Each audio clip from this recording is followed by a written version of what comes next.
አንተን እንድመስል በኑሮዬ ጌታ ዛሬም ለውጠኝ ኢየሱስ ጸጋ ያግዘኝ። እግዚአብሔር ይመስገን። እግዚአብሔር አምላካችን ስም ብሩክ ይሁን። እንግዲህ የጀመርነውን የትምህርት ጊዜ እንቀጥላለን። ዛሬም ጌታ ይረዳናል። ለማስታወስ ያህል ባለፉት ሳምንታት ስንመለከት የነበረው የእግዚአብሔርን ትልቁን ጥሪ ለሱ ህዝቦች ያለውን ትልቁን ጥሪ እሱም ደግሞ ትክክለኛውን የሰው መልክ ያዙ የሚል እንደሆነ ይህም ደግሞ ትክክለኛው የሰው መልክ በክርስቶስ ኢየሱስ የተገለጠው ህይወት እንደሆነ እያየን እንገኛለን እና ልክ እንደ ኢየሱስ የሚመስል ቁርጥ ኢየሱስን የሚባል ልጅ ሰው አገልጋዮች እንድንሆን እግዚአብሔር እንደጠራን ይህንን እያየን እንገኛለን።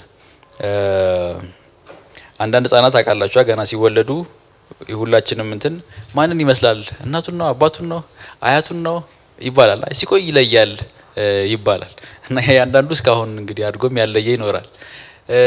በእግዚአብሔር ቤት ውስጥም ስናድግ የሚፈልገው እግዚአብሔር አንድ ኢሜጅ አለ፣ አንድ መልክ አለ በህይወታችን ውስጥ የህይወት ስርዓት አለ። እርሱም የክርስቶስ ኢየሱስ ነው እና ቁርጥ ኢየሱስን የሚመስል የሚባሉ መሆን አለባቸው። እኛም ለሌሎች ስናስተዋውቅ ራሳችንን በዛው መንገድ መሆን አለበት እና ከኢየሱስ ጋር ደቀ መዛሙርቱ እንደነበሩ አይተናል። ኢየሱስ ደግሞ ደቀ መዛሙርቱን መጀመሪያ ለአገልግሎት ከመላኩ በፊት ከሱ ጋር እንዲኖሩ እንደላካቸው ተመልክተን ነበረ። ዛሬ በተቻለ መጠን በጣም ፕራክቲካል የሆኑ ነገሮችን ነው የምናነሳው። መሬት የወረዱ ዴይ ቱ ዴይ ላይፋችን ላይ ልናደርጋቸው የምንችላቸው ነው። ከዛ በፊት ግን በጣም አእምሮዬን ይዞ የነበረውን ጥያቄ ለእናንተም ላጋራችሁ። ይህንን ትምህርት ያሰብኩኝ ኢየሱስ ክርስቶስን መምሰል የሚለውን ያሰብኩኝ አንድ ጥያቄ ወደ አእምሮዬ በጣም ይመላለስ ነበርና ይህንን ጥያቄ ለእናንተም ጠይቃችሁ ነው እናንተም ታስቡበታላችሁ።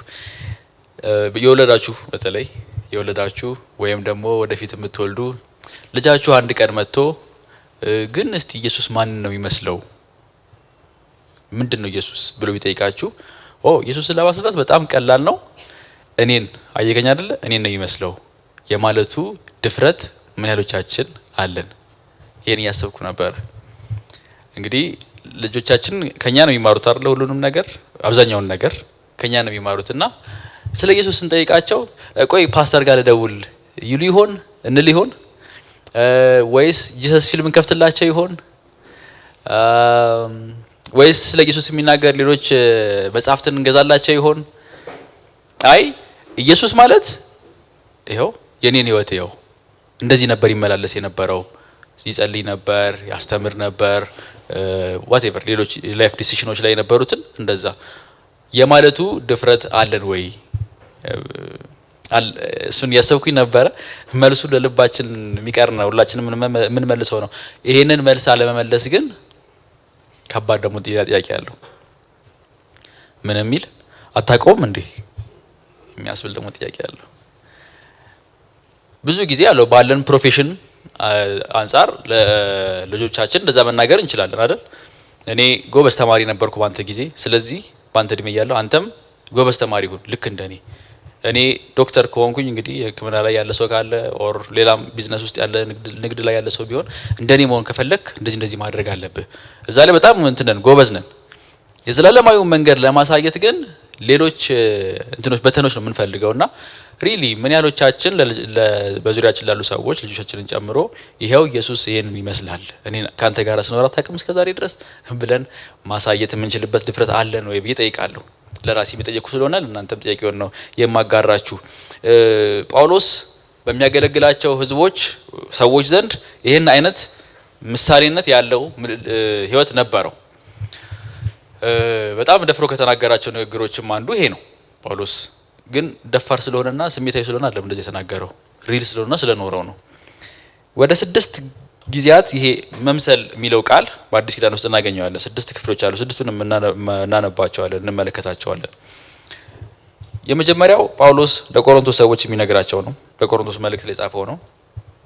እንግዲህ ወንድሞች ሆይ ለእናንተ ጥቅም ብዬ በዚህ ጉዳይ እኔ ራሴንና አጵሎስን ምሳሌ አድርጌ አቅርቤላችኋለሁ ይላል አንደኛ ቆሮንቶስ ምዕራፍ 4 ቁጥር 6 ላይ። ይሄ ሚሚክ የሚለው የእንግሊዘኛው ቃል ወይ ደግሞ ማስመሰል ወይ መምሰል አክቹሊ ያንን ኢሚቴት ማድረግ የሚለውን ሐሳብ ይገልጣል እዚህ ቦታ ላይ። ሌላ ሁለተኛው ጠንከር የሚለው እኔ የክርስቶስን ምሳሌ እንደምከተል ወይ ደግሞ በቀድሞ ትርጉም እኔ ክርስቶስ ኢየሱስን እንደምመስል እናንተም እኔን ምሰሉ ወይ ደግሞ እናንተም የኔን ምሳሌ ተከተሉ። ጳውሎስ ማንን ይመስላል? ክርስቶስን። የቆሮንቶስ ሰዎች ማንን ይመስላሉ? ጳውሎስን። በተዘዋዋሪ ክርስቶስን።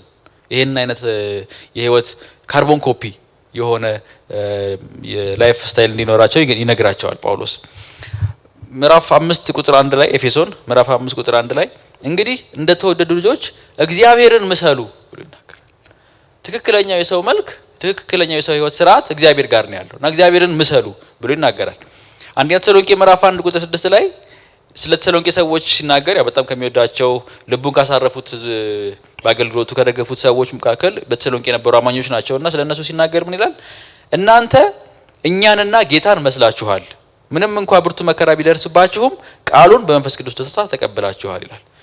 እነዚህ ሰዎች ጌታንም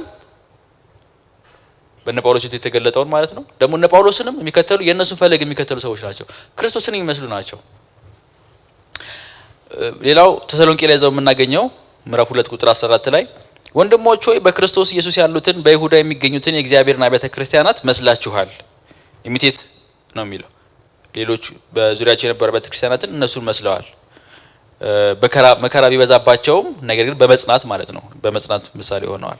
ዕብራውያን ምዕራፍ 6 ላይ መጨረሻው ኢሚቴት የሚለውን ቃል የምናገኘው በአዲስ ኪዳን ውስጥ በእምነትና በትዕግስት የተስፋውን ቃል የሚወርሱትን እንድትመስሉ እንጂ ዳተኞች እንድትሆኑ አንፈልግም። እነማንን እንድትመስሉ? ከዚህ ቀደም የነበሩ አባቶችን በእምነት የወረሱትን እነ አብርሃም እነ ሙሴ ሌሎቹንም እነሱን እንድትመስሉ ብሎ ይናገራል። እና በአዲስ ኪዳን ውስጥ 3 አካላትን ምሰሉ ተብሎ ተጠቅሷል። አንደኛው ሐዋርያትን ነው እነ ጳውሎስን፣ ሁለተኛው ክርስቶስ ኢየሱስ ራሱን፣ ሶስተኛው ደግሞ በእምነት የጸኑትን ከእናንተ በፊት በዚህ መንገድ የሄዱትን ምሰሉ። እና እንደውም በቃ እያደግን ስንሄድ እነ ሙሴን እየመሰልን እነ አብርሃምን እየመሰልን ከዛ ደግሞ ከፍ ሲል ክርስቶስን እየመሰልን የምናድግ ሰዎች እንድንሆን ቅዱስ መጽሐፍ ያቀርብልናል ማለት ነው። እንግዲህ ደቀ መዝሙርነት ወይ ደግሞ ክርስቶስ ኢየሱስን መስሎ መኖር ወይም እየተከተሉ መኖር ቲዮሬቲካል አይደለም፣ ንድፈ ሐሳባዊ ወይም ጽንሰ ሐሳባዊ ምልከታ አይደለም፣ እንደዚህ አይነት እንትን አይደለም፣ ቲዮሬቲካል አይደለም። በምሳሌነት የሚኖር ምሳሌነት የተከተሉ የሚኖሩት ህይወት ነው። አይታችሁ ከሆነ ማርሻል አርት እንግዲህ ሞክራችሁም ታውቁም ካላችሁ ወይም ደግሞ የሞከረ ሰውም ታውቁ ከሆነ ቴኳንዶ ምናምን ሲሰሩ ማን ነው የሚከተሉት? ከፊት ሆኖ እጁን ሲዘረጋ እነሱ እጁን ይዘረጋሉ፣ እግር ሲዘረጋ እግር ይዘረጋሉ፣ ከፍ ሲል ከፍ ይላሉ፣ ሲዘል ይዘላሉ፣ ቁጭ ሲል ቁጭ ይላሉ፣ ሲቆም ይቆማሉ። በዛ መንገድ ይሄንን ለወራት እየሰሩ ቀይ ቤልት፣ ቢጫ ቤልት መጨረሻ ላይ ጥቁር የሚባለው ጋር ይደርሳሉ። ምን እያደረጉ? አሰልጣኛቸውን እየመሰሉ ያንን ኮፒ ፔስት እያደረጉ እስቲ ደግሞ አዲስ ነገር ፍጠር እስቲ ለየት ያለ ነገር አንተ ተብሎ አይደለም። በኢየሱስ ክርስቶስ የማስተማር እንትን ውስጥም ሂደት ውስጥም የምናገኘው ይሄንን ነው። እሱም ያደርገውን ያደርጋሉ፣ እሱም የሆነውን ይሆናሉ። ልክ እንደሱ አይነት ባህሪ ይኖራቸዋል። ልክ እንደሱ አይነት አነጋገር ቃና አላቸው። ልክ እንደሱ አይነት ያካሄድ ቃና ያካሄድ ሁኔታ አላቸው። ከሰዎች ጋር ሲገናኙ፣ ከሃይማኖት መሪዎች ጋር ሲገናኙ፣ ከመንግስት ጋር ባላቸው ግንኙነት ኢየሱስ እንደሚያደርገው የሚያደርጉ ነበሩ። ሲዘረጋ ይዘረጋሉ፣ ሲያጥፍ ያጥፋሉ፣ ሲጮህ ይጮሃሉ። አርስቶትል የተባለ ፈላስፋ እንደምታውቁት ይሄኛውን ቃል በዘመኑ የነበረው ሁኔታ ሲገልጥ ግጥምና ድራማ የእውነተኛው ዓለም ነጸብራቅ ናቸው ብሎ ተናግሮ ነበር። ይሄ ሁላችንም የምንጋራው የምንስማማበት ሀሳብ ነው። በግጥም በድራማ ምናምን የምናየው ነገር ይሄ እኮ ሪል ላይፍ ላይ ያለ ነገር ነው ብለን እናገራለን። አዳዲስ የሌለ ያልተፈጠረ ነገር ምናልባት ሳይንስ ፊክሽን ካልሆነ በቀር ብዙዎቹ በህይወታችን ውስጥ በቀን ተቀን ውሏችን ውስጥ የምናገኛቸው ነገሮች ናቸው እና የኢየሱስ ክርስቶስም ህይወት በእኛ ህይወት ውስጥ በእንደዚህ አይነት መልኩ ይሄን ነገር አውቀዋለሁ ኢየሱስ ጋራ ኢየሱስም እንደዚህ አይነት ነበረ የምንባል ሰዎች መሆን አለብን። ልክ እንደዛ ደግሞ ማደግ መቻል አለብን።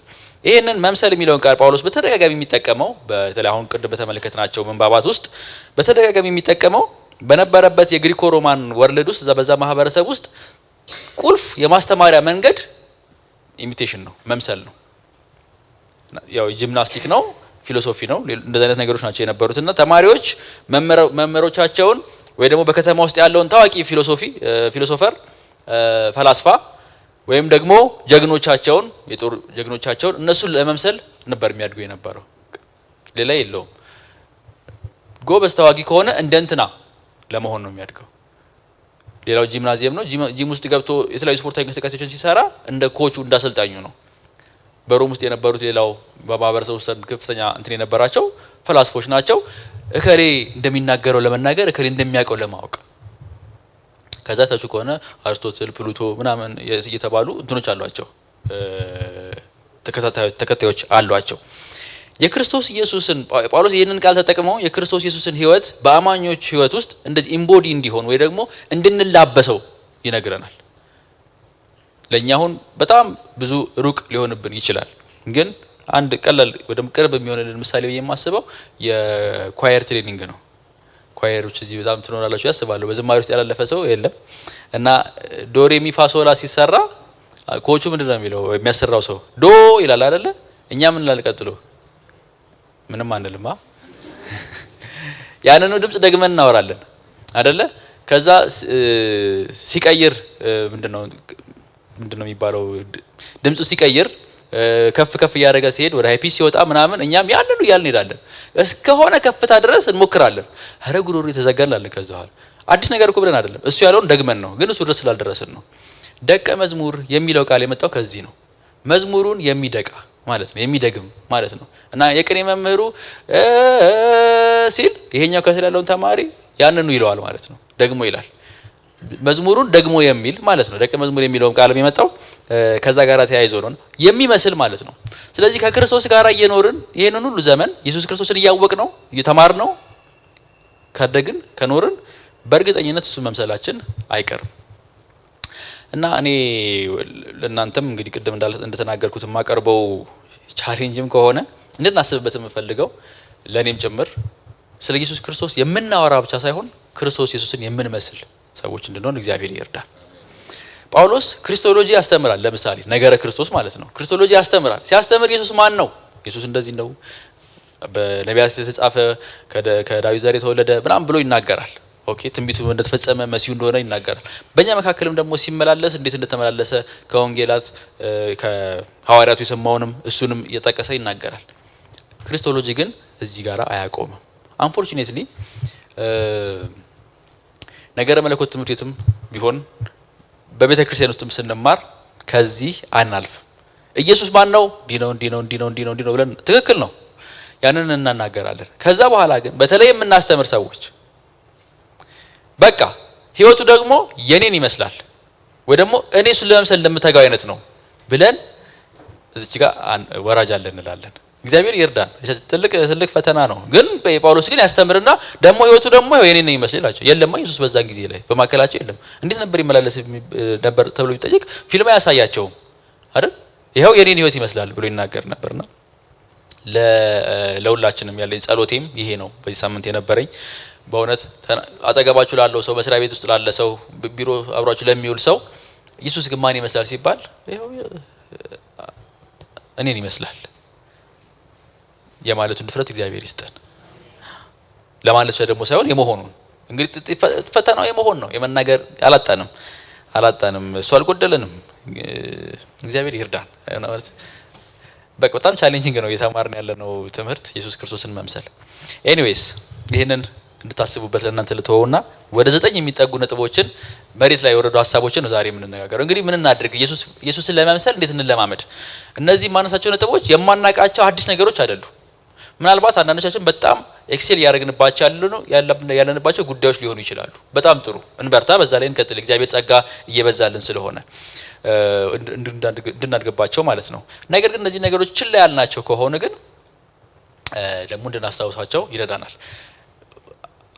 ሁለተኛ ጴጥሮስ ላይ ጴጥሮስ መልእክት ሲጽፍላቸው እንደዚህ ብሏቸው ነበር። በዚህ ድንኳን እስካለው ድረስ ስለዚህ ጉዳይ ደግሜ ማሳሰብን ቸል አልልም ይልና መልሶ የሚነግራቸው ስለማን ነው? ስለ ኢየሱስ ክርስቶስ ነው። ጴጥሮስ ገና ወጣት እያለ ሲሰብክ ስለ ኢየሱስ ክርስቶስ ነው። ሐዋርያ ስራ ላይ ሲሰብክ ስለ ኢየሱስ ክርስቶስ ነው። 40ዎቹ 50ዎቹ ላይ ሲገባ ስለ ኢየሱስ ክርስቶስ ነው። ርዕስ አይቀይርም። የእድሜው ማምሻ ላይም ሆኖ ከጥቂት በኋላ ልሞት ነው የሚል ነገር እየተናገረ አሁንም ግን ርዕስ አልቀይርም። አሁን ደግሞ ስለ ጌታ ተምረናል እስከዛሬ ድረስ፣ አሁን ደግሞ ስለ ቢዝነስ ደግሞ አሰራር አስተምራችኋለሁ ብሎ ርዕስ አልቀየረም። በቤተ ክርስቲያን ውስጥ ርዕስ አይቀየርም። በቤተ ክርስቲያን ውስጥ ርዕስ የማይቀየረው ርዕስ ስለሌላ አይደለም። ብቸኛ ሊነገር የሚችለው ርዕስ እዚህ ስላለ ነው። እሱም ኢየሱስ ክርስቶስ ነው። ነጋዴዎች ንግድ ቦታ ላይ ብትሄዱ በንግዳችን እንዴት ኤክሴል አድርገን መስራት እንደምንችል ጥሩ ትርፋማ መሆን እንደምንችል ሊሰጠን ይችላል። መልካም ጥሩ ነው፣ በቦታው እሱ መልካም ነው። የተለያዩ ስልጠናዎችን አሁን ብዘረዝር እዚህ ደግሞ አይቻልም እንዳይባል የተለያዩ ስልጠናዎችን በተለያዩ ቦታ ልንወስድ እንችላለን። ሌላ ቦታ ሄደን የማንሰማው ግን የክርስቶስ ኢየሱስን ቃል ነው እና ኮምፕሮማይዝ ማድረግ የለብንም። እንትንም እናምጣ ተባለና በኋላ ላይ ዓለም በታ ቁጭ አለች አጠገባችን፣ እኛ ወጣን። በፊት እኔ አሁን በተለይ ወጣቶች አገልግሎት ላይ ይሄ ወጣቶችን ለማጫወት ቸርች ውስጥ እንዲመጡ ምናምን ለማድረግ አንዳንድ እቃዎች መጫወቻዎች ሊገቡ ይገባል ብለው ከሚያስቡት ወገን ነበርኩኝ። ቴኒስ ቴብሉንም ጆተኒውንም ምንንም በቃ እዚህ ቸርች ውስጥ ይሆኑ ምናምን የሚለው ላይ ማለት ነው። ግን ፍሬውን ስመለከት ግን ትክክለኛ እንዳልሆነ ነው የተረዳሁትኝ። ምክንያቱም ጆተኒ የሚጫወቱባቸው በጣም ያማሩ ጌም እንትኖች አሉ፣ ዞኖች አሉ። ቴብል ቴኒስ የሚጫወቱባቸው በርካታ ዞኖች አሉ። ወጣቶችን መያዝ የለብንም ማለት አይደለም። ኦፍ ኮርስ የሚመች ነገር እዚህ መኖር የለበትም ማለትም አይደለም። ነገር ግን ሬቨረንሱ ጠፋ። ይሄ ፈርሃ እግዚአብሔር ምንለው ወይ ደግሞ ያምልኮ ስፍራ ነው ምንልበት እንትን ጠፋ። እዚቹ ስንራገጡለን እዚቹ ደግሞ ተሰብስበን እንትን እንላለን። ያን ያህል ቅዱስ የሚባል ቦታ የለንም። ኦፍ ኮርስ እናውቃለን፣ ልባችን ነው የክርስቶስ ኢየሱስ ማደሪያ።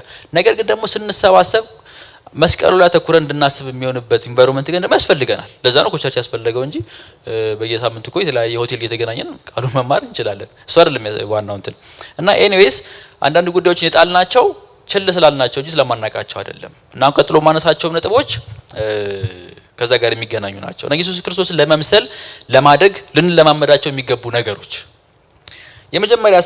የመጀመሪያ ነጥብ ያያዝኩት ሰንበት ነው።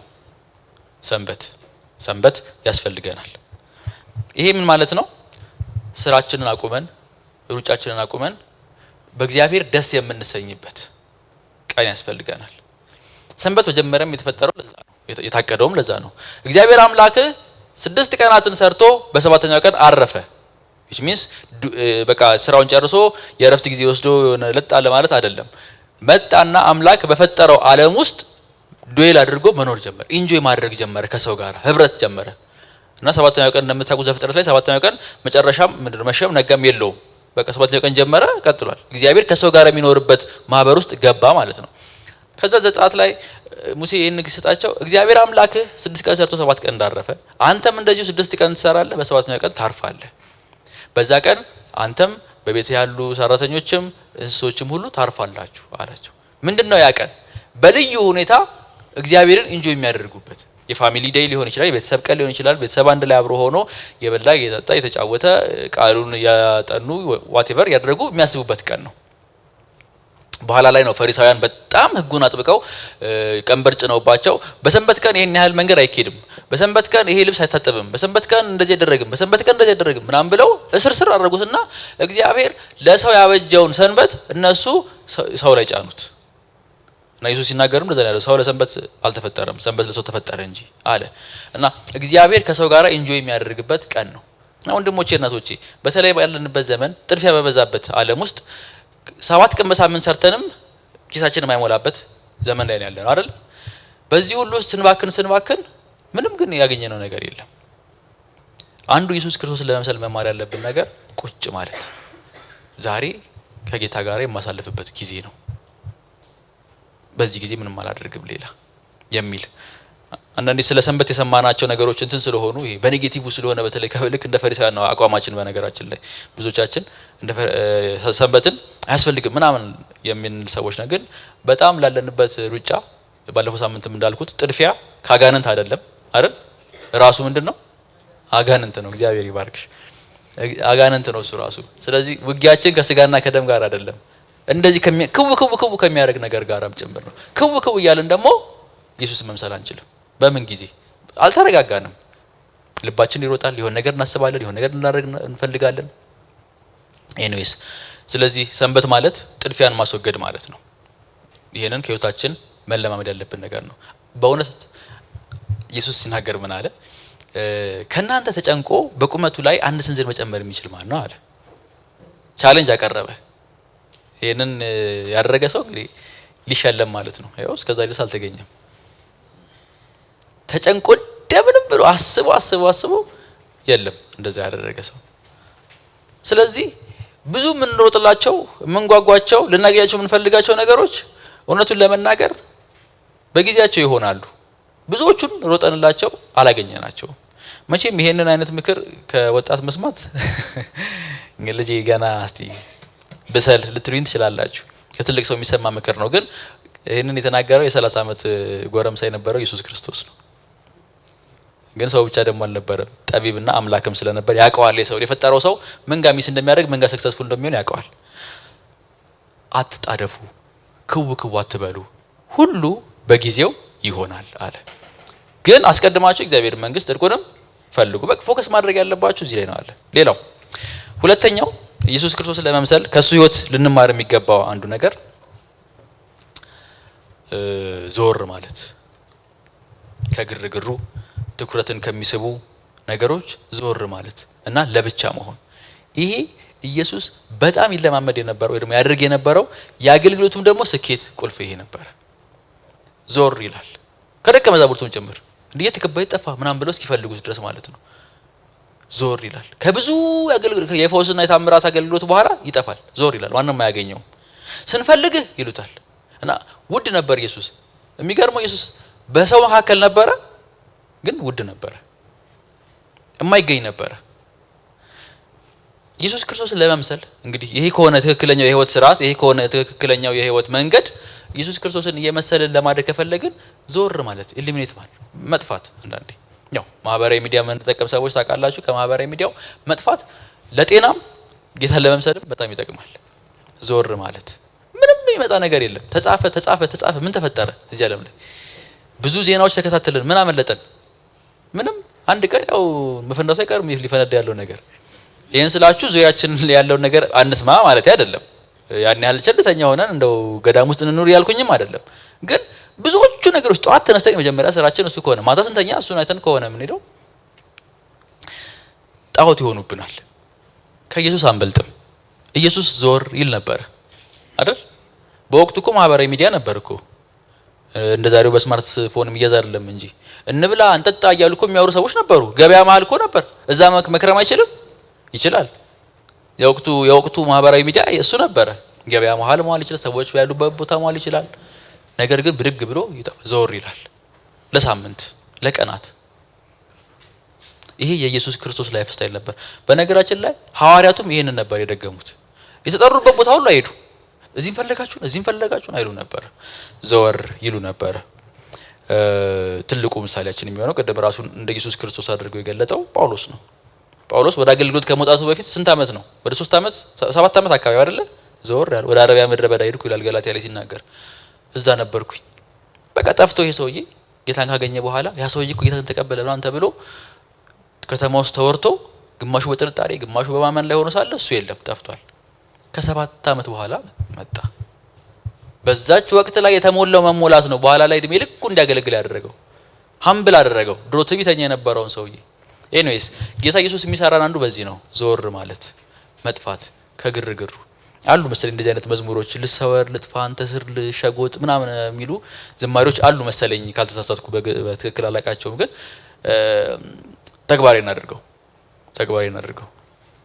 አንፍሬንድ ማድረግ ያለብን አንፍሬንድ፣ ሎጋውት ማድረግ ያለብን ሎጋውት። ጌታ ይርዳን። ሶስተኛው ሁላችንም የምናውቀው ነው፣ ጸሎት ነው። ከጌታ ጋራ የምናሳልፈው ጥብቅ ወዳጅነት። ኢየሱስ ክርስቶስ እንደዚህ አይነት ሰው ነበር። በቀን ውስጥ አልጸለይም ከተባለ 3 ሰዓት የግሉ ነው። 3 ሰዓት 4 ሰዓት ይጸልይ ነበር ሌሊቱን። እና ብዙ ጊዜ የሚያገኙት ከሌሊቱ 4ኛው ክፍል ወይም ከ9 ሰዓት በኋላ ማለት ነው ያለው ጊዜ ላይ ኢየሱስ ክርስቶስ ሲጸልይ ነበር የሚገኘው። እስከ ማለዳ ድረስ ይጸልያል። ቤትም ስላልነበረው ተራራ ላይ ወጥቶ ቀን ሌሊቱን ሙሉ ሲጸልይ ያድራል። የሆነ ከባድ ችግር ሲገጥመው ወደ ጸሎት ነው የሚሄደው። መልካም ነገርም ሲሆን ወደ ጸሎት ነው የሚሄደው። አንድ ወቅት ላይ ምንድነው ያደረገው? 5000 ህዝብ በፊቱ አስቀምጦ የሚበላ ነገር አንጡ አለ እና ምግብ አመጡለት። 5 እንጀራና 2 ዓሳ። ከዛ ላይ ኢየሱስ ምንድነው ያደረገው? ምን ይፈጠር ይሆን የዛሬዋን አውጣኝ እያለ አለመነም። ብድግ አደረገ። አይኖቹን ወደ ላይ ሻቅቦ አባት ሆይ ሁሌም እንደምትሰማኝ አውቃለሁ፣ አሁንም ስለሰማኸኝ አመሰግናለሁ ብሎ አወረደው። በቃ ያው በልተው ጠግበው ተርፈው ተሰበሰበ ምግብ። ይጸልያል ማለት ነው። ጸልዮ ነው ከአባቱ ጋር ይነጋገር ነበረ ኢየሱስ። በጣም የጭንቅ ሰዓት በነበረችው የመጨረሻዋ ሰዓት ምንድን ያደረገው ማለት አንዳንዴ ጸሎትም ይጠፋቸዋል፣ የሚወራ ነገርም ይጠፋቸዋል አይደል? በተለይ እንደዛ ፔንፉል የሆኑ ሞመንት ላይ ስትሆኑ ፕሊስ ጸልዩልኝ ወይ ከሌ ጸልይልኝ ልንል የምንችልበት ጊዜ አለ። ኢየሱስም እንደዛ ነበር የተሰማው።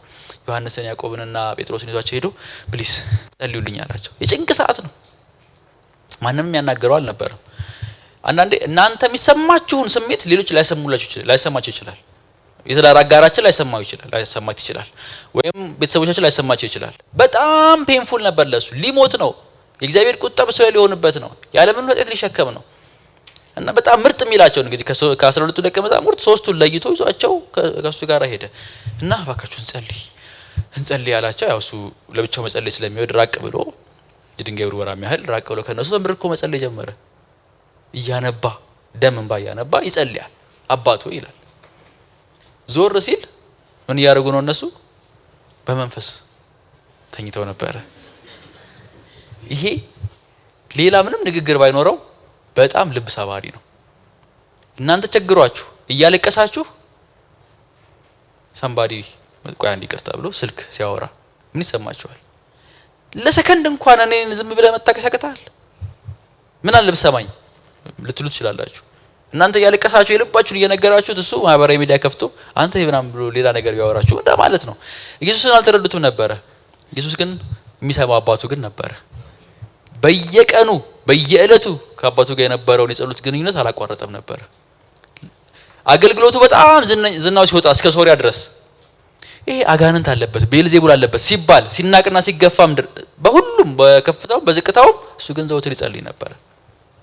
በጣም የሚገርማችሁ ኢየሱስ ክርስቶስ መስቀል ላይም ሆኖ ይጸልይ ነበር።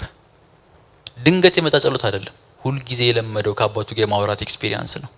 7 ንግግሮችን ተናግሯል መስቀል ላይ ሆኖ። ከ7ቱ 3ቱ ከአባቱ ጋር ያወራቸው ናቸው። የመጀመሪያው፣ አራተኛውና የመጨረሻው ጌታ ሆይ አባት ሆይ የሚያደርጉትን አያውቁምና ይቅር በላቸው። ይሄን ንግግር የሚናገረው ልክ እንደሆኑ እኔ ስናገር እንደሚቀለኝ ሆኖ አይደለም። እጆቹ ተወጥረው እግሮቹ ወርታች ተሰብስበው እያንዳንዷን ቃል ማውጣት ጭንቅ በሆነበት ሰዓት ላይ ሆኖ ነው የሚናገረው። አባት ሆይ የሚያደርጉትን አያውቁምና እያማጠ ነው የሚናገረው። ዝም ማለት ይችላል። ከአባቱ ጋር ለመነጋገር ግን ጊዜ አይገድበው ነበር። እያለቀሰም ቢሆን አባቱን ያናግራል፣ ይጸልያል። ጸሎት እሱ ነው። ደስ ብሎት ስለሰጠኝ አመሰግናለሁ ብሎ ይጸልያል። ሐዋርያትን ሲመርጥ ከነዚህ ከተሰበሰቡት ኒጋ ሁሉ አብረው ከሚኖሩት ደቀ መዛሙርት ማን ነው ሐዋርያ መሆን ያለበት? 12 ጸልዮ ይመጣል። መስቀል ላይ ሆኖ ይጸልያል። ኤቭሪ ታይም ይጸልያል ኢየሱስ። እንግዲህ ጸሎት ለኢየሱስ ይሄን ያህል ኢምፖርታንት ከነበረ ለኔና ለናንተስ ጸሎት ፕሮግራም አይደለም። ጸሎት የጭንቅ ቀን ማምለጫም አይደለም። እንደፈለግን ኖረን ነገሮች ግትግት ሲሉብን አረ እንጸልይ የምንለው ጉዳይ አይደለም። ይሄ ማለት እሺ ተወኩት ምሳሌ ሆነ። ጸሎት የዘወትር ተግባር ነው። ከአባታችን ጋር የምናወራው ወሬ ነው። ለዚህ ነው ኢየሱስ ክርስቶስ በየቀኑ ይጸልይ ስለነበረ በጠላት ኃይል ሁሉ ላይ ስልጣን ነበረው እና ከተራራ ላይ ሲወርድ ካስታወሳችሁ ፊቱ በተቀየረበት ተራራ ማለት ነው። ሲወርድ ደቀ መዛሙርቱ አንድ አጋንንት የያዘው ልጅ ለማስወጣት የታመመ ልጅ ለማስወጣት ሲለፉ ነበር፣ ሲጮሁ ነበር። ምን ነበር ተደረጉት አላቸው። አባትየው መጣና እነዚህ ሰዎች አልቻሉም፣ እባክህ አንተ ደግሞ እስቲ ሞክር። ከቅድም ጀምሮ ውጣ ይላሉ፣ ምንም የሚወጣ ነገር የለም። ከዛ ኢየሱስ ክርስቶስ በል ውጣ ብሎ ሄደ። በየቀኑ 3 ሰዓት ሙሉ ይጸልይ ስለነበረ በ3 ሰከንድ አስወጣው። ደቀ መዛሙርቱ ጸልዩ ሲባሉ እንቅልፍ ላቸው ስለነበረ 3 ሰዓት ሙሉ ታግለውም ልጁን ሌላ ህመም ውስጥ ከተቱት እንጂ አልፈወሱት። ወገኖቼ መቼም ስለ ጸሎት ዝርዝር ነገር ማውራት አንችልም። ለመጸለይ ምንድነው ማድረግ ያለብን? መጸለይ ነው። እግዚአብሔር ይሄንን ማህበር በዚህ ይባርከው፣ የሚጸልይ ማህበር። ከእግዚአብሔር ጋር የምንገናኝበት ፓወርፉል የሆነ ኮሚኒኬሽን ምንድነው የምንገናኝበት መንገድ ነው። እንደሚባለውም በእግዚአብሔር ፊት የሚንበረከኩ ጉልበቶች በአደባባይ ይቆማሉ። ብዙ ነገሮችን በብልጣብልጥነት የምናልፋቸው አይደሉ። ሰዎችን በማወቅ በጥሩ ኮኔክሽን የምናልፋቸውም አይደሉ።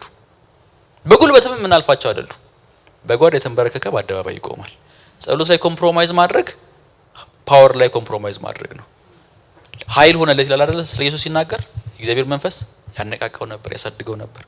ኤኒዌይስ ስለለመድ ነው እንትን አይደለም። እኔ ያው ቸርች ፋሚሊ ቸርች ውስጥ ያደኩት ሁሉ ጊዜ ግን ከምጠይቀው ነገር አንዱ በቤተ ክርስቲያን ውስጥ ሁሉ ጊዜ ይጸልያል ወይ ደግሞ የጸሎት ፕሮግራም አለን። በጸሎትም አንዳንዴ ደግሞ ጸሎትም አለ። ሳንጸልይ የጀመርንበት የዘጋንበት ጊዜ የለም። ለምንድን ነው ግን ማንለወጠው ብዬ ጠይቃለሁ። ለምንድን ነው የምንጸልያቸው ጸሎቶች ማንቀበላቸው? ብዙ ጸሎት ጸልየና እንደሚጸልየው ግን አይደለም ማለት ስለ ምድሪቱ እየተጸለየ የምድሪቱ ክፋት እየባሰ ይሄዳል። ስለ ቤተ ክርስቲያን የተጸለየ በቤተ ክርስቲያን ውስጥ መከፋፈል እየባሰ ይመጣል። ይሄ እንኳን እኔም ዝም ብዬ ጣል ማድረግ ጥያቄ የማይገባኝ ነገር ስለሆነ እናንተም ተጠቀማችሁ ተውት፣ ከያዙት ካልፈለጋችሁ ተውት። ግን የኔ ጸሎት ግን ወሳኝ ነገር ነው ለማለት ነው። አራተኛው ጾም ነው። ኢየሱስ ክርስቶስን ለመምሰል ኢየሱስ በጣም ይጾም ነበር። አሁን ብዙ ጊዜ ፊልም ላይ እንደምናየው ስጋው ሞላ ሞላ ያለ ቆንጅዬ ድንቡሽቡሽ ያለ ልጅ አልነበረም። ይልቁንም ኢሳይያስ ላይ እንደተገለጠው እንወደው ዘንድ ደም ግባት የሌለው ምንም መልኩ በአጥንት የቀረ አይነት ሰው ነበር ኢየሱስ ክርስቶስ። ጾም አንዱ ያ መንገድ ነው። ከአካላዊ ፍላጎቶች በመታቀብ የእግዚአብሔርን ቃል መመገብ። ጳውሎስ አንዱ ከዘረዘራቸው ነገሮች ጳውሎስ አይደለ ኢየሱስን መስላለሁ ያለው ከዘረዘራቸው ኢየሱስን ከሚመስልበት መንገዶች አንዱ ሁለተኛ ቆሮንቶስ ምዕራፍ 11 ላይ በጾም አብዝቼ ይላል። በጣም ብዙ ጊዜ ጾሟል። አንዳንዱ ፈልጎ አንዳንዱ ሳይፈልግ በግዴታ ያው መርከብ ሲሰበር ባህር ላይ ምን ይደረግ ታዲያ? የሚበላ ነገር የለም። ስጋን ማድከም ያስፈልጋል። ስጋ እና መንፈስ አይደለ ኢየሱስ የተናገረው? መንፈስ ብርቱ ነው፣ ስጋ ግን ደካማ ነው። ስለዚህ ሁሉ ጊዜ ማድረግ ያለባችሁ መንፈሳችሁን ማነሳሳት ነው። ኃይል ያስፈልጋችኋል ብሎ ደቀ መዛሙርቱ ነግሯቸው ነበር። አንዳንዴ ጊዜ ከሌሎች ቤተ እምነት ሰዎች ጋራም ስንከራከር እናንተ እንኳን ጾሙ እንባላለን አይደለ? አንዱ መታወቂያችን የማንጾም መሆናችን ነው። በእርግጥ እንጾማለን። ይሄ የተሳሳተ ፌክ ኒውስ ነው ወይ ደግሞ ያሰት መረጃ ነው። ነገር ግን አንዱ የኢየሱስ ክርስቶስን መንገድ ልንከተል ካስፈለገ ቋሚ የሆነ በግላችን በጾም በጸሎት በጌታ ፊት የምንሆንበት ጊዜ ያስፈልገናል። እንደ ማህበር አለን ኦፍ ኮርስ የዛሬ 15 ቀንም ነበርና አይደለ ስንጸልይ ነበር። እዚህ በግላችን የሆነ ቀን የጸሎት ቀኔ ነው የጾም ጸሎት ቀኔ ነው ብለን በዛ የምንውልበት ጊዜ ያስፈልገናል። አንዳንዶቻችሁ ከሆነ በጣም ከፍተኛ ቢዝነስ ቦታ ላይ ሆነው የሆነ የጾም ጊዜ ስላላቸው በዛ አይነት ድካም ውስጥም ሆነው ስራቸውን ይሰራሉ እና ማድረግ ያለባቸውን ጸሎትም ያደርሳሉ፣ በኋላ ላይም ምግባቸውን ይመገባሉ። ይሄ ስጋን ማድከም፣ ስጋን ዝም እንዲል ማሰኘት በጌታ ፊት ኃይል ለመቀበል በር ከፋች ነው። ፕሮግራሞች አይደሉም። ጌታ ኢየሱስ ፕሮግራም አልሰጠንም። ይሄንን ማወቅ አለባችሁ። አንደኛ ነገር። ሁለተኛ ሲመጣም ኢቫሉዌት የሚያደርገው ፕሮግራሞቻችን አይደለም። እስቲ ሪፖርት አንጡ ብሎ ፕሮግራሞቻችን አይቶ ኦኬ እንደዚህ አይነት ፕሮግራም ታደርጉ ነበር እሺ አይለንም። ፕሮግራም አልሰጠንም። ላይፍ ስታይል ነው የሰጠን። ስለዚህ እኛም ላይፍ ስታይል ነው የምንከተለው፣ የህይወት ዘይቤውን ነው የምንከተለው። ኢሚቴት አድርጉኝ ነው ያለው ኢየሱስ ክርስቶስ። ሌላው መጽሐፍ ቅዱስ ማንበብ ነው፣ የእግዚአብሔርን ቃል ማንበብ። ኢየሱስ ክርስቶስ ገና ከልጅነቱ ጀምሮ በእግዚአብሔር ቃል እውቀት የተሞላ ነበረ። ኦፍ ኮርስ እሱ አምላክ ነው። ያጻፈውን መጽሐፍ እንዴት አያውቀውም ልትሉኝ ትችላላችሁ። ግን ደግሞ ሉቃስ እንደሚነግረን በሰውም በእግዚአብሔርም ፊት በጥበብ በሞገስ በቁመት ያድግ ነበር። እየተማረ ነው ያደገው ኢየሱስ ክርስቶስ። ገና በ12 ዓመቱ ከቤተ መቅደስ መምህራን ጋር ይነጋገር ነበር። በ12 ዓመት ማለት አንድ አይሁዳዊ መዝሙረ ዳዊት መጽሐፍን እና አምስቱን የሙሴ መጽሐፍትን በቃሉ ሸምድዶ የሚጨርስበት ጊዜ ነው። ይሄ ነበር በዚህ ነው የሚያድጉት ሁሉ ሸምድደው በቃላቸው ያውቃሉ። እና ኢየሱስ ክርስቶስም በዛ ሂደት ውስጥ ስላለፈ ከሌሎች ጋር ይነጋገር ነበር። በእግዚአብሔር ቃል የተሞላ ልጅ ነበር። የትኛውንም ንግግሩን ተመልክታችሁ ከሆነ ኢየሱስ ክርስቶስ የተናገራቸውን የትኛዎቹም ንግግሮቹ ከብሉይ ኪዳን ታሪኮች ውስጥ የሚጣቀሱ የሚዛመዱ ነገሮች አሏቸው። በዛ የተሞላ ነበር። እና በኋላ ላይም እንደውም የነገራቸው ለደቀ መዛሙርቱ አላነበባችሁም ይላቸዋል ለፈሪሳውያን ለሰዱቃውያን ለጸሐፍት ከመጽሐፉ ጋር ለሚውሉት ሰዎች አላነበባችሁም እንዴ እንዲኮ ተብሎ ነበረ እንዲህ ተነግሮ ነበር ብሎ ይጠይቃቸዋል።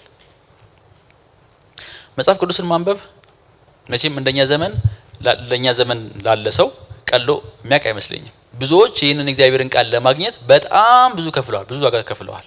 ለማንበብ የተገደሉም አሉ። ለምን አንበባችሁ ተብለው ለምን ተረጎማችሁ ተብለው የተገደሉ አሉ። እነ ጆን ዊክሊፍ ህዝቡ በራሱ ቋንቋ ያንብብ ብለው በእንግሊዝኛ ተረጎሙት ከላቲን። በኋላ ላይ ግን በወቅቱ የነበሩት የቤተ ክርስቲያን አስተዳደሮች ገደሉት። ይባስ ብሎ ከ10 ዓመት ነው ከሆነ ዓመታት በኋላም የተቀበረበትን ጉድጓድ ቆፍረው አጽሙን አወጣው አቃጠሉት። ይሄን እንግዲህ እነማን ናቸው የሚያደርጉት? የቤተ ክርስቲያን የጌታ ልብ አለን የሚሉ ሰዎች ማለት ነው። በከባድ ሁኔታ ውስጥ ያለፈ ነው እግዚአብሔር ቃል ዛሬኛ እጅ ላይ ለመድረስ ማለት ነው። ዛሬ ደግሞ እኛ ጋራ ከፈለግን በኦዲዮ ከፈለግን በሞባይል አፕሊኬሽናችን ከፈለግን በመንፈልገው አይነት ፎንት በመጽሐፍ ቅዱስ በፈለግነው አይነት አማርኛ ቋንቋ በፈለግነው አይነት በምንችለው ቋንቋ ተተርጉሞ ቁጭ ብሎልናል። ያንባቢ ያለ ይላል ግን መጽሐፉ። ዛሬ እኮ ነው በጣም የሚገርመኝ ያው ጥሩ ነገር ነው በእርግጥ በአንድ በኩል ጥሩ ነው በቃላችን የሆኑ እንትኖችን መያዝ ጥቅሶችን መያዝ። ግን ይሄንን ልጆቻችን ሲያደርጉ በጣም እንደነቃለን። አንድ ምዕራፍ በቃሉ ያዘናል ጥሩ ነው አበረታታችን መልካም ነው። ግን ይሄ እኮ የሚያስደንቅ ነገር አልነበረም። እስካሁን ድረስ ቢያንስ እኛ ጌታ ቤት እንደኖር ነው 66ቱን በቃላችን መያዝ ነበረብን። በእውነት እኔ ለራሴም ያው ጭምር ነው ይሄንን የምናገረው። እስካሁን እኮ ማናቃቸው መጽሐፎች አሉ አይደል ቸርች ውስጥ አብድዩ ሲባል ደግሞ እሱ ማን ነው ብሏል አንዱ። ማናቃቸው መጽሐፎች አሉ። ይሄ ያሳፍራል። ያው የትምህርት ስርዓታችንም ሊሆን ይችላል የትምህርት ሚኒስቴርን አይደለም የቸርች ማለት ነው የምንማራቸው ነገሮች በቃ ቀላል እንትኖች ናቸው። ይሄንን ሀቢት ማድረግ ያስፈልጋል። መጽሐፍ ቅዱስን ሜሞራይዝ ማድረግ። እኔ አንዲት እህት በቅርብ ጊዜ አናግሪያት ያወራን እያለ የነገረች ነገር በጣም ገረመኝ። ምንድነው የምታደርገው? ከመስሪያ ቤት ወደ ቤት ስትመጣ ወክ ነው የምታደርገው። እዚህ ከሳንቺስ ወደ ሜክሲኮ ነውና እስከ ሜክሲኮ ትመጣለችና ወክ ስታደርግ ምንድነው የምታደርገው? ጥቂት ጥቅሶችን በቃሏ ትይዛለች። የኤፌሶንን መጽሐፍ ነው የጀመረችው እና ያንን መጽሐፍ ያነበበች ሁለት ጥቅስ 3 ጥቅስ ያደረገች ትይዛለች። አሁን በቅርብ ያኔ የነገረችን ጊዜ 6ቱ ምዕራፍ በቃሏ ይዘዋለች። ከባድ ነው። እሷ ከቻለችው ለሁላችንም ቀላል ነው። ኢንቴንሽናሊቲ ነው የጎደለው። ኢንቴንሽናል አይደለም። የሚባክንብን ይመስለናል አይደል ጊዜያችን ምናምን። ያው ውጊያውም እንዳለ ሆኖ ቃሉ ስናነብ ውጊያውም እንዳለ ሆኖ ግን የሚቻል ነገር ነው። በቀን አንድ ጥቅስ እየያዙ መቀጠል። አንድ ፓስተር ነበረ መጽሐፍ ጽፏል። እንደውም ከዛ በኋላ ያኔ ያን መጽሐፍ በጻፈ ጊዜ ወደ 44 የመጽሐፍ ቅዱስ መጽሐፎችን በቃሉ ይዟል። እና በጣም ያስገረመኝ ኢንተርቪው ተደረገ ያለ ስለ እግዚአብሔር ቃል ስለ አገልግሎቱ ምናምን ሲጠይቅ በደንብ ያወራል። እስቲ ከመጽሐፍ ቅዱስ አንድ ነገር ንገረኝ ምናምን ነገር ደግሞ ሲለው ጋዜጠኛው ሊናገር ሲል እንባ ይቀድመዋል። እንዴ መጽሐፍ ቅዱስ ጥቅስ ለማውራት እንባ ሲቀድም ገጥሞኝ አያውቅም። የተደረገልኝ ለመመስከር ነው እንባ የሚቀድመኝ። ሰውየው ግን አንድ ጥቅስ ሲያጠና አእምሮ ውስጥ ሲመላለስ ሲያስበው ስለሚውል ከእግዚአብሔር ቃል ጋር በጣም አታችዶ ሆኗል። አሁን መንፈስ ቅዱስ ደግሞ ልብን ይነካል። እና እሱ ነገሩ በጣም ደንቆኝ ነበር። እና መጽሐፍ ጻፈ በኋላ ላይ እንዴት አድርገን እግዚአብሔር ቃል ሜሞራይዝ ማድረግ እንደምንችል በምን ያህል ጊዜ መስራት እንደምንችል ምናምን እንደዚህ ላይ የሚሰሩ ሰዎች አሉ እና ለአገልግሎቱ በጣም እንደተጠቀመው ተናገረ። ብዙ ጊዜ ያው የእግዚአብሔርን ቃል መጽሐፍ ቅዱስን ይዘው ቢመጣም ብዙን ነገር ግን በቃሉ ነው የሚለው ስለለመደው ነው ስለሚያውቀው ማለት ነው። እና ወንድሞቼና እህቶቼ ኢየሱስ ክርስቶስን ለመምሰል ቃሉን የምንለማመድና የምንጠና ሰዎች እንድንሆን አሳስባችኋለሁ። እናነባለን ይመስለኛል ሁላችንም እናነባለን በአንድም በሌላ መንገድ። አሁን ግን ወደ ማሰላሰል እስቲ እንምጣ። ቃሉን እንጀምረው። ከአንድ ጥቅስ እንጀምር። በአንድ ወቅት ጀምሬ ነበር እኔም ያው ሞራል እንዲሆናችሁ ጀምሬ ነበርና ማርቆስ ወንጌል ነበር የጀመርኩት በወቅቱ 5 ምዕራፍ ድረስ ደርሼ ነበር። 5ቱ ምዕራፍ የመጀመሪያዎቹ በቃሌ ይዤ ነበር። በኋላ ግን ተገዳደረኝ አልቀጠልኩም ለማለት ነው። ኤኒዌይስ ግን እንልመደው። እነዛን ልክ ወደ ስራ የሚሄድበት ሰዓት ነበር። እኔ ደግሞ ተጠቀም የነበረው መንገድ ላይ ነበርና ያቺ ሰዓት ማለት በቃ በእግዚአብሔር ቃል የታደስኩኝ የሚሄድበት ሞመንት ሆነልኝ ማለት ነው። ሌሎቻችን ቁጭ ስንል ሊሆን ይችላል፣ የሆነ ነገር ስራ ስንሰራ ሊሆን ይችላል፣ ዋትኤቨር ብቻ ግን የእግዚአብሔርን ቃል ሳቹሬት እንዲሆን ውስጣችን የምንለማመድበት። ኢየሱስ እንደዛ ነበር ያደገው። በቃሉ እያሰላሰለ ያደገው የለመደው የተማረው የትምህርት ስርዓቱም እንደዛ ስለነበር አይሁድ እነ ጴጥሮስም የሆነ ቃል ሲነግራቸው የሚያውቁት ለዛ ነው ሜሞራይዝ አድርገውታል ያውቁታል መሲሁ መጣ እኮ ብሎ ናትናኤል ሲናገር ከነበበው ነገር ያውቀው ነበር እና ወንድሞቼ እናቶቼ አንዱ የሚጎለን ነገር ይሄ ነው ከቃሉ ጋር በጣም ሳቹሬት እናድርግ እንትን እኮ በቃል ያስኩት ለማለት አይደለም ግን በእያንዳንዱ ቀን በመናሳልፋት ፕራክቲስ የምንሰራው ነገር አለ መቼም ከዚህ ቀደም ብያለሁ ላስት ዊክም መሰለኝ ቤተክርስቲያን መተን እንደዚህ ትምህርት ፕሮግራሞችን የምንካፈለውና የምንማረው ለኢንፎርሜሽን አይደለም ዋው አንተ ኢየሱስ እንደዚህ ነበር እንዴ ለማለት አይደለም እንደሱ ከሆነ በጣም ኪሳራ ነው ቤት ሄደን አንድ ወጥ ብንሰራ ወይ ልብስ ብናጥብ ይሻል ነበር እዚህ የምንመጣው ለትራንስፎርሜሽን ነው ኦኬ ጌታ ሆይ አሁን ደግሞ በዚህ ሳምንት በምን ልለወጥ በምን ልደግ እሁድ መተን ስንማር ልክ እንደዛ ነው ደግሞ ዛሬ ጌታ ምን ተናገረኛል በሚቀጥለው ሳምንት ምን ላስተካክል እያደግን የስልጠና ማዕከል ነው ይሄ የመንግስቱ ተጓዦች ነን መጻተኞች ነን ኢየሱስ እስኪመጣ ድረስ በዚህ መንገድ ውስጥ የምናልፈነን እሱ መጥቶ አንድ ቀን ሰብሰብ እስከሚያደርገን ድረስ እየሰለጠንን እሱን እየመሰልን የምናድግ ሰዎች ነን ይሄንን ኮንሺየስ እንድንሆን አሳስባችኋለሁ ስለዚህ በአእምሮአችን ለመታደስና ኢየሱስ ክርስቶስን እየመሰልን ለማደግ ቅዱስ ቃሉን ማንበብ ይሆንልን ዛሬ ያው ስልካችን ወጣ አድርገን ማየት እንችላለን ኤኒዌይስ ስድስተኛው ኮሚኒቲ ነው ማህበረሰብ ያስፈልገናል ኢየሱስ ክርስቶስን ለብቻችን ልንከተለው አንችልም ቀሪ ሁሉም ነገር ይቅርብኝ ብቻዬን የሚባል ነገር የለም ኦፍ ኮርስ ቀደም ምን ብለናል ዞር ማለት ብለናል አይደለ ለብቻ ኤክስክሉድ የምንሆንበት ጊዜ ያስፈልገናል ነገር ግን ደግሞ በህብረት ነው በህብረት ውስጥ ካልሆነን ይቅርታ ልንማር አንችልም ለምሳሌ የሚያስቀየመን ሰው ከሌለ ብቻችንን ከሆነ ውጋት የሆነብን ወንድም እኮ በማከላችን ሲኖር ነው አሜን ጌታ እንደመስል የተሰጠኸኝ ነህ ብለን የምንረዳው ከምንጣላ ይልቅ እውነት አንደኛ እኛ ውስጥ የሌለን ክፋት ሌላ ውስጥ የለም ይሄም ማወቅ አለብን አልተገለጠም እንጂ ወይ የሚገለጥበት መንገድ ይለያየናል እንጂ እኔ ውስጥ ያለው ክፋት ነው ወንድሜ ጋር ያለው ሁለተኛ ነገር ጌታ ኢየሱስን እንደመስል የተሰጠኝ ወንድም ነው ሲያስቸግረኝ ትህትናን ትዕግስትን እንድማር የተሰጠኝ ወንድም ነው እና አትጥሏቸው አብራችሁ የሚያገለግሉ ሰዎችን ወይ አብራችሁ የሚኖሩ ሰዎችን አትቀይሟቸው ጌታ እንደምትመስሉ የተሰጣችሁ ናቸው እሺ ይቅር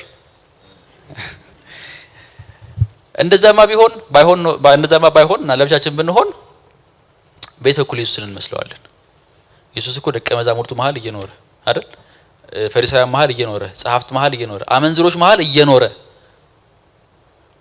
ኢየሱስ ፍቅር ነው ያልነው እኮ እዛ መሃል ሄዶ ነው በሽተኛም አግኝቶ ሲፈውስ ነው ያየነው እንጂ ለብቻው እዛ ተራራ ላይ ቁጭ ብሎ አንድ ገዳም ውስጥ የነበረ ሰውዬ ቢሆን ኖሮ እና የሆነ ነገር ጽፎ ለሰዎች እየላከ አንብቡ የሚል ቢሆን ኖሮ ለመከተል ይከብደናል ሰው መሃል ነው የኖረው ኢየሱስ ከሰዎች ጋር ነው የኖረው እንደውም የሉቃስ ወንጌልን ካያችሁት ኢየሱስ ክርስቶስን ሲጠቅሰው ወይ ከሰዎች ጋር ሊበላ እየገባ ነው ወይ ከምግብ ተነስቶ እየወጣ ነው ወይ ደግሞ ምግብ ላይ ነው እስቲ ልብ በሉና አዩት ሉቃስ ወንጌልን አንብቡት ኢየሱስ ክርስቶስ እንደዚህ ከሶስት ውጭ ተገኙ ከሰዎች ጋር ቢገናኝበት ጊዜ ወይ ወደ ምግብ እየሄደ ነው ሊበላ ተጋብዞም ይላል አንዳንድ ቦታ ደግሞ ከምግብ ቤቱ ከሰዎች ጋር ከበላ በኋላ ሲወጣ ነው ወይም ደግሞ እዛው ምግብ ላይ ያለ ነው አብዛኛው ኢንሲደንት ያለው ኢየሱስ የሰው ነው ሰው መሃል ነው የኖረው ሰው መሃል ነው ያገለገለው ስለዚህ ኮሚኒቲ ያስፈልገናል ማለት ነው ጥግ የያዛችሁ ወንድሞች ካላችሁ ከማንም ጋር አልነካካም ምናምን ያላችሁ ወንድሞች ካላችሁ በዚህ ቤተ ክርስቲያን ውስጥ ከጥግ ወደ መሃሉ የሚል ጥሪ አቀርባለሁ ያለ ግን አይመስለኝም ፓስተር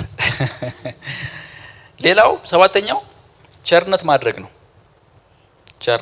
ኢየሱስን ለመምሰል ከፈለግን ለኔም ጭምር ኢየሱስ ክርስቶስን ለመምሰል አንዱ መልመድ ያለብን ቸርነት ማድረግ ነው ስግብግብ አትሁኑ ማለት ነው ባለህ ነገር ስግብግብ አትሁን በልቼ ጠጥቼ ጨምሬ የሚል ሜንታሊቲ ይወገድ ኢየሱስ እንደዛ አልነበረም ያለውን ያካፍል ነበር እሱ ጋር ሲመጡ ለሰዎች ይሰጥ ነበር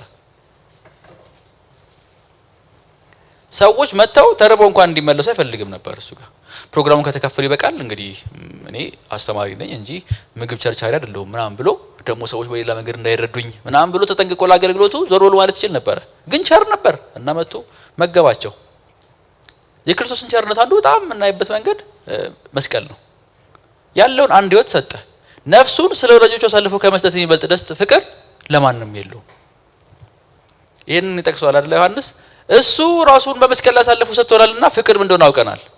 ስለዚህ እኛም ለወንድሞቻችን ነፍሳችንን አሳልፈን ልንሰጥ ይገባናል። አብረን ስንኖር እዚህ ከዚህ ያነሰ ሪኳየርመንት ለማንም የለው። አብሮ ላለው ወንድም በጌታ ለሆነ ወንድም ልትሞትለት ይገባል። አይ እኔ ለሚስቴ ብቻ ነው ይሄ ለባሌ ብቻ ነው የሚባል ነገር የለም ማለት ነው። እንግዲህ በቃሉ እንደሚለው ሶል መጋቢ ሰለሞን ይሄን ጥቅስ ሲያስተምር አንድ ጊዜ ምን አለ? ተውት አሁን ለሰውየው መሞትን ግን ቢያንስ የዛ ሰው የሐዘን ምክንያት ባለመሆን እንጀምራለን። እንደ ያሩቅ ነው አይደል? ለሰው መሞት ለከሌ መሞት እዚህ መሃል አለ ሞትለት ገና አብረን ነው የምናገለግለው ምንጣው ምንገባው አላደግንም ወደዛ። ግን ከእንትን እንጀምር ይሄንን ጉዞ የሱ የሐዘን ምክንያት ካለ መሆን ልጀምር። የሚቀየምበት የሚያለቅስበት ሰው ካለ መሆን ልጀምር። ከዛ ነገ ራሴን አሳልፌ እስከመስጠት ድረስ ወደሚደርስ ፍቅር ላድርግ እችላለሁ። እና በኢየሱስ ክርስቶስን እየመሰለን ለማድረግ አንዱ የሚያስፈልገን ነገር ወይ ደግሞ ልንለማመደው የሚገባው የህይወት መንገድ ቸርነት ማድረግ ነው። ኢየሱስ ክርስቶስ ማቴዎስ ወንጌል ምዕራፍ 6 ላይ ሲያስተምር ስትሰጡ አለ አይደል እንጂ ከሰጣችሁ አላለም። እምሰጡ ከሆነ ሲምሰጡ ሰዎች እጅ አውጡ አላለም ኢየሱስ ክርስቶስ። ሁልሽም ሰጫለሽ። ስለዚህ ስትሰጡ እንደዚህ አድርጉ ብሎ ስለ ፕሮሲጀሩ ነው ያወራው። ወገኖቼ አጠገባችን ያሉ በዙሪያችን ያሉ የክርስቶስን ፍቅር ልናሳያቸውና ካፍላቸው የምንችላቸው በጣም ብዙ ሰዎች አሉ። 10 ብር መስጠት ያልቻለ ሰው ነገ ሚሊዮነር ቢሆን ሚሊዮን ይሰጣል ማለት አይቻልም። አይሰጥም። በጥቂቱ ታመነ ነው በብዙ የሚሾመው። 50 ብር ኖሮት 25 መካፈል ያልቻለ ሰው እኔም አልፎልኝ አንድ ቀን ድሆችን ሰብስቤ ባበላ ቢል ይሄ ቅዠት ነው። ባለ ነገር ካሁኑ ካልጀመርከው ማለት ነው። አጠገብ ላለው ሰው አካፍለው። ማናችንም የላቀ የሀብት ጥግ ላይ ያለን አይደለንም። ማናችንም ደግሞ እንጦሮጦስ የገባን ድሆች ደግሞ አይደለንም። ሁለቱንም ጥግ ግን ኢየሱስ ሰጥቶታል። ከሁሉም ባለጠጋ እሱ ነው። ነፍሱንም ስለኛ ሰጠ። ጌታ ኢየሱስ ክርስቶስ በአማኞች መካከል በፍቅር እርስ በርስ ሲቀባበሉ እንጂ በመካከላቸው እከሌ ሚሊዮነር ነው ብለው ሲያጨበጭቡለት ማየት አይፈልግም። በቤተ ክርስቲያን ውስጥ በየትኛውም መንገድ ኮከብ የለም። በአገልግሎት ቢሆን በገንዘብ ቢሆን በስም ቢሆን በዝና ቢሆን በመልክ ቢሆን በውበት ቢሆን በቤተ ክርስቲያን ውስጥ ኮከብ የለም። ኮከቡ ኢየሱስ ነው።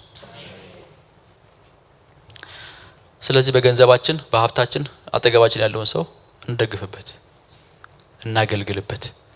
አንዱ ፍቅርን የምንማረው እሱ ነው። ኢየሱስ እንደዛ ነበር። ሌላው 8ኛው አገልግሎት ነው። ኢየሱስ ማርቆስ ወንጌል አክቹአሊ ማርቆስ ኢየሱስ ክርስቶስ እንዴት ነው የምትገልጠው ሲባል አገልጋዩ መሲህ ብሎ ነው የሳለልን።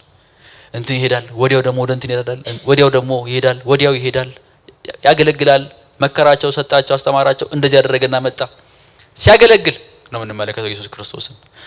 ኢየሱስን ለመምሰል ከፈለግን ሰርቨንት መሆን አለብን፣ አገልጋዮች መሆን አለብን። ብዙ ጊዜ ያው የሱ የሊደርሺፕ መንገድ ስልጠና ላይም ትምህርት ላይም ይሰጣል። ሰርቫንት ሊደርሺፕ ምናምን ተብሎ ይሰጣል። አገልጋይ ባሪያ ስለነበረ ማለት ነው። ኢየሱስ ክርስቶስ ዝቅ ብሎ የሚያጥብ ምን ላድርግላችሁ የሚል የትም ቦታ ላይ ሲሄድ እንደ ዝነኛና እንደ ታዋቂ ሰው አክት የማያደርግ እንደዛ እንዲቀበሉትም የማይፈልግ ሰው ነበር። ግን ያገለግል ነበር በሚችለው አቅም።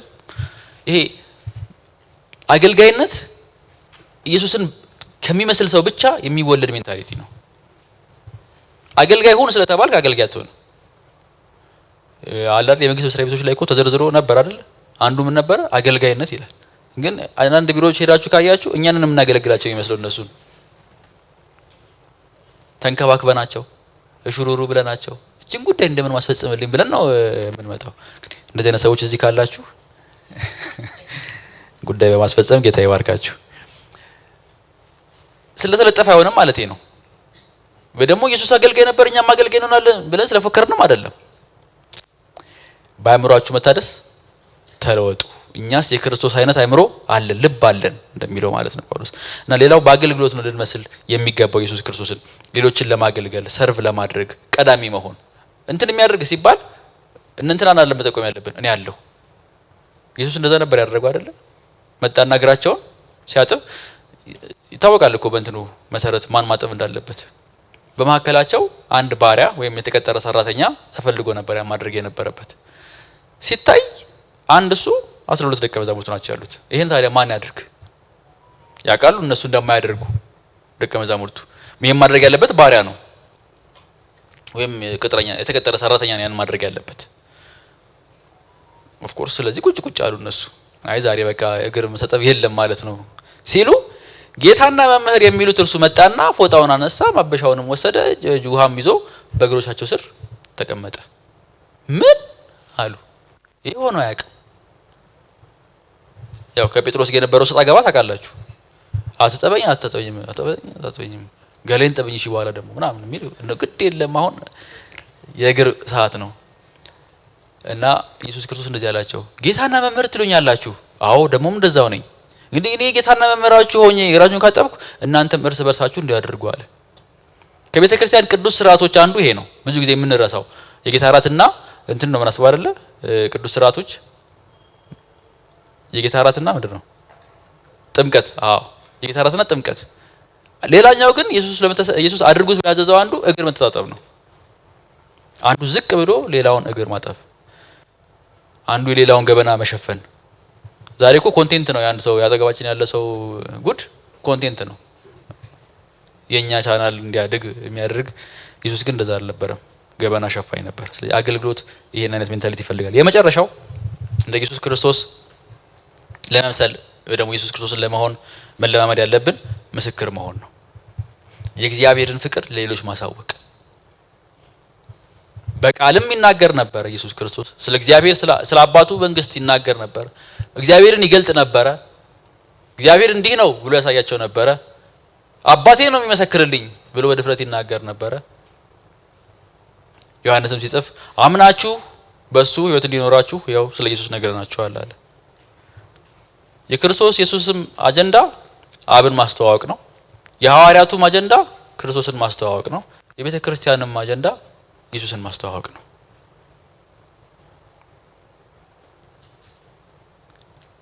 እግዚአብሔር ይርዳን።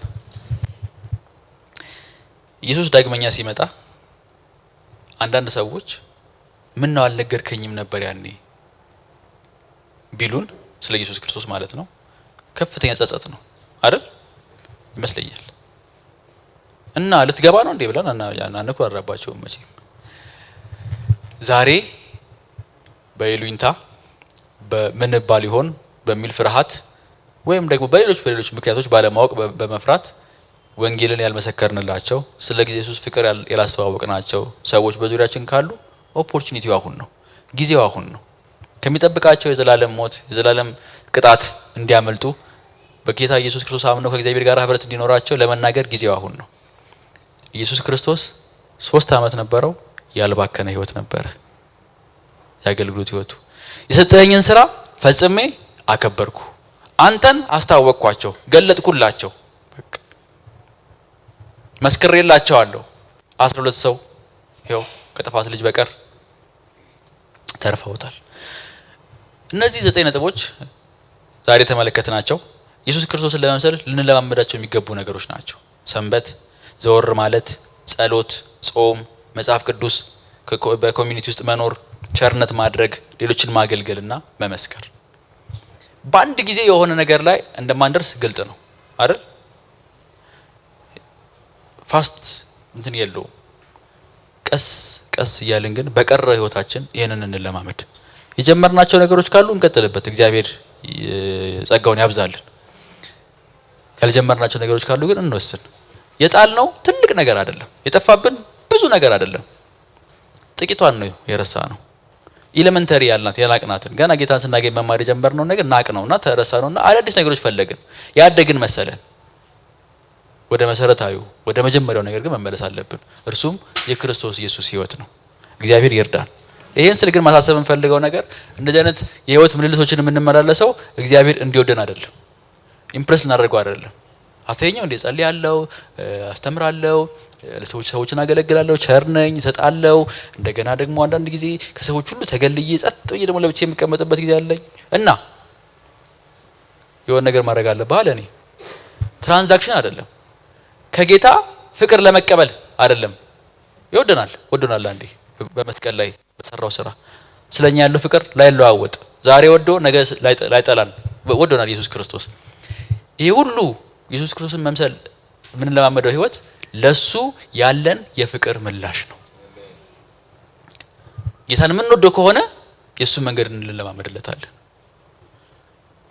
ብዙ ጊዜ እግዚአብሔር እወዳችኋለሁ ሲል እኔም የሚለው ሰው ይፈልጋል። እግዚአብሔር በብሉይ ኪዳን እንደዛ አይነት ሰው ነበር ያጣው። እስራኤል ሆይ እወድሻለሁ እስራኤል ሲል እስራኤል ግን በአልዬ አስታሮትዬ ያለች በዙሪያ ታመነዝር ነበር። የፍቅር አምላክ ስለሆነ ፍቅር ነው እግዚአብሔር የሚፈልገው። ለኛም ከሱ ጋር ያለን ግንኙነት በፍቅር ላይ የተመሰረተ እንደሆነ በክርስቶስ ኢየሱስ ገልጦ አሳይቶናል። የተኳረፉ ባልና ሚስት ናቸው አይደል? እወድሻለሁ ሲላት ኦኬ የሚለው እወድሃለሁ ስትለው የልብሽን ሰርተሽ ነገር አድርገሽ አጥፍተሽ ምናምን ይላል። ወይስ ደግሞ ከሆነች እወድሻለሁ ሲላት ምን ፈልገህ ነው?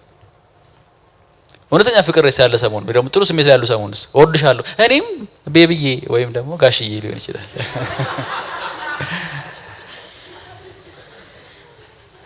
እግዚአብሔርን እወዳችኋለሁ ሲል ሚቱ እኔም የምንል ሰዎች እንድንሆን መንፈስ ቅዱስ ይርዳን።